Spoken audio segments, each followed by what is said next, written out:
Bismillahirrahmanirrahim. Assalamualaikum warahmatullahi wabarakatuh. Okey, kepada murid-murid darjah 5 dan 6. Okey, ini berkaitan dengan jawi lah. Okey, sebelum kita mulakan pelajaran, kita baca doa dulu. Bismillahirrahmanirrahim. Allahumma aftah alaina hikmataka wanshur alaina min khadhaini rahmatika ya arhamar rahimin. Rabbi shrah li sadri wa yassir li amri wahlul 'uqdatam min lisani yafqahu qawli, amma ba'd. Okey, kita belajar berkaitan dengan hukum hamzah. Mungkin ada darjah 6 yang terlupa. Okey, ini Ustazah ingatkan balik. Darjah 5 kita belajar semula. Hukum hamzah ni bila ejaan yang melibatkan huruf hamzah. Dekat mana hamzah tu berada. Okey, sebelum ni ada 5. Ustazah pernah bagi tahu abang-abang awak, kakak-kakak awak sebelum ni. Sebelum ni ada 5 kedudukan hamzah. Okey, yang pertama hamzah tu di atas alif. Hamzah di atas alif. Kemudian hamzah di bawah alif. Lepas tu hamzah di dalam rumah. Hamzah di dalam rumah. Kemudian hamzah di atas garisan. Hamzah di atas garisan. Contoh garisan ni garisan. Okey, ini hamzah di atas garisan. Dan kemudian hamzah di suku garisan. Suku garisan ni maksudnya hamzah tu dekat sini. Maksudnya dekat dia bukan atas garisan, dia kat sini, ataupun di kedudukan suku alif. Maksudnya huruf alif dia kat sini, hamzah dia kat sini. Ataupun huruf waw dia kat situ. Contoh kan, huruf waw kat situ, hamzah dia dekat atas. Bertenggek sikit lah. Tapi yang ni telah dimansuhkan. Saya nak bagi tahu awak, yang tu telah dimansuhkan oleh orang JAKIM. Oleh pihak JAKIM. Jadi kita dah tak ada dah hamzah suku alif ataupun suku garisan. Yang ada cuma 4 saja. Hamzah di atas alif, hamzah di bawah alif, hamzah dalam rumah, hamzah di atas garisan. Okey, yang ni hamzah yang di suku alif ataupun suku garisan ni, dia dah termasuk dekat dalam sini. Semua digunakan untuk yang atas garisan. Okey, masa bila kita gunakan huruf alif ni, bertenggek atas alif ni, apabila perkataan di, ke dan se, maksudnya di, ke dan se digunakan perkataan imbuhan itu digunakan dan bersambung dengan huruf vokal. Huruf vokal dia apa? A, E, I, O, U. Contoh, kita nak kata contoh. Okey, contoh kita buat di lah. Di, kemudian kita jumpa atas. Ni perkataan di ni. Kita jumpa dengan huruf apa? Atas. Huruf A, betul. Jadi kita akan eja dal di. Dal sahaja di, alif, kemudian hamzah ditenggekkan dekat situ. Tas, eja macam mana tas? T-A-S, tas kan. Okey, ini sebenarnya teknik KVK. KVK ni awak kena tahu, ini adalah huruf konsonan, vokal, konsonan. Apabila huruf vokal, huruf A sahaja dia ada di tengah-tengah, kena potong huruf A apabila dia ada KVK kat sini. Jadi yang gantikan huruf T adalah huruf ta. Yang gantikan huruf S adalah huruf sin. Allah, terlebih gigi. Sin. Maksudnya kita eja tas. Terus je ta dengan sin. Tas.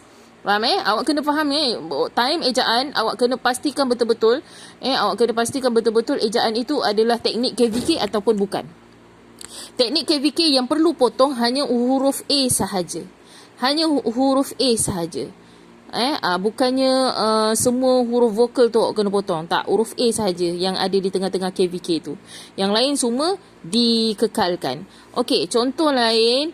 Okey, contoh lain lah. Kalau misal kata adalah imbuhan apitan. Contoh kan, ke kan. Okey, ke. Okey, ke.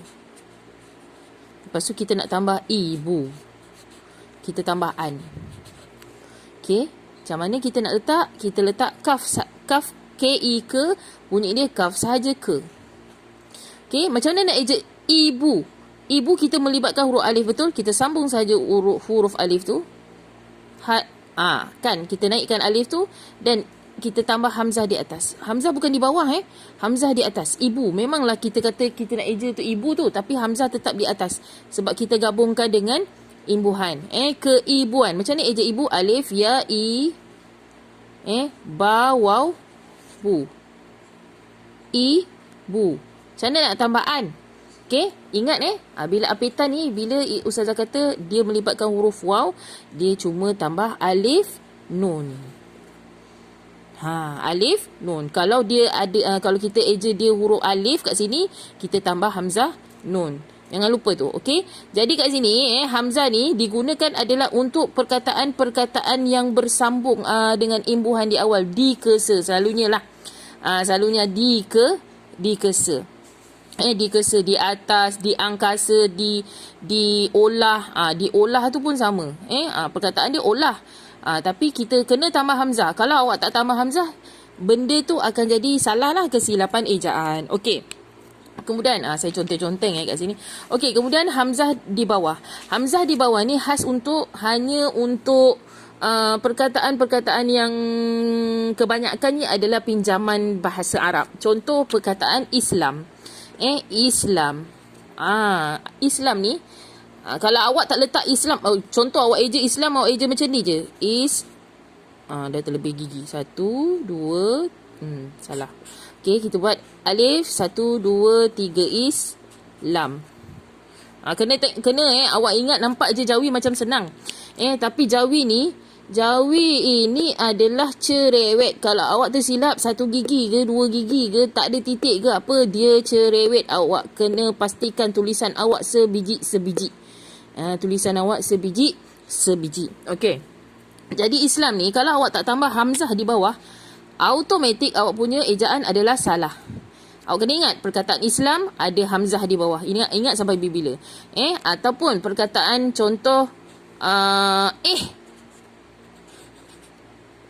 ni macam lah ni. Ni. Bukan aku punya. Perkataan adalah kena letak hamzah. Kenapa saya kata macam tu? Kerana untuk membezakan tu, kita membezakan huruf macam ni. Kita eja kan, yang ni perkataan seru ni. Itu bukan saya punya kan, contoh jadi awak adalah untuk membezakan perkataan dengan ayah. Kalau awak tak letak hamzah, akan ejaan itu akan jadi ayah. Okey, pastikan dengan ayah tu berbeza. Ini adalah perkataan kena letak hamzah di bawah. Ayah adalah tak perlu letak apa-apa. Itu sebabnya Ustazah kata cerewet. Apabila Jawi ni kena pastikan betul-betul okey. Kemudian kita tengok pula perkataan yang memerlukan hamzah di bawah, iaitu email. Contoh kita nak eja email. Pernah dengar email kan? Email. Ni kan. Kena letak sengkang. Mail. Ingat Ustazah kata kalau ejaan bahasa Inggeris kena ikut perkataan tu, ejaan tu kena ikut kita nak eja bahasa Melayu. Okey, kemudian dagang. Contohlah dagang. Okey, dagang. Ustazah tulis bahasa Melayu dulu supaya awak nampak. Contoh dagang. Okey, NG adalah satu grup. Dia ibarat huruf nga. Betul? Okey, dia satu grup. Dia dikira satu huruf lah. Okey, sekarang ni awak nak eja dah. Lepas tu gang. Okey, dah macam biasalah. Dal alif, dah. Okey, gang pula macam mana? Gang ni, kita mula huruf ga. Betul? Gang. Ni ada KVK tau kat sini. Kalau awak perasan, ini satu huruf. Sini satu. Ya Allah, budak ini. Okey, sini satu huruf. Sana sikit. Okey, sini satu huruf ini konsonan. Okey, huruf A pun vokal. Ni NG satu grup NG dikira huruf konsonan. Jadi kat sini adalah teknik KVK. Ingat, KVK apabila A di tengah-tengah potong. Okey, macam mana nak eja gang? G menggantikan huruf ga. Perlu tak ada alif? Tak perlu sebab dipotong. Perlu tak ada alif? Tak perlu. Okey, jadi kita tambah NG sama dengan huruf nga. Tambah saja dagang. Boleh faham? Okey, jadi kat sini kita eja macam mana? Dagang. Eja lah. Ni Ustazah dah terlebih ni. Okey, letak dagang. Okey, itu adalah hamzah di bawah alif. Okey, hamzah di bawah alif. Jadi, sekarang ni Ustazah nak apa yang awak perlukan ialah saya bagi awak 10. Nanti hamzah yang lain tu saya akan ajar. Hamzah yang lain tu saya akan ajar. Okey. Hamzah yang lain tu saya akan ajar. Jadi sekarang ni apa yang awak perlu buat ialah saya nak awak buat 10 hukum hamzah di hukum hamzah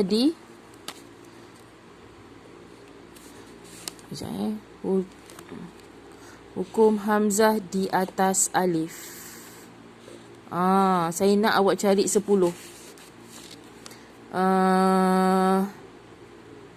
Okey, tak pun ni lah. Yang menggunakan di ke se Cuma di ke se saya nak cari, awak cari 10 ke? Saya nak cari ni lah.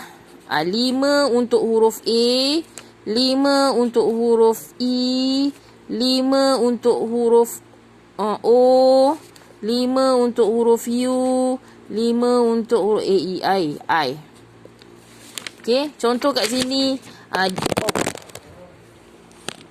Okey, contoh kat sini di atas. A atas.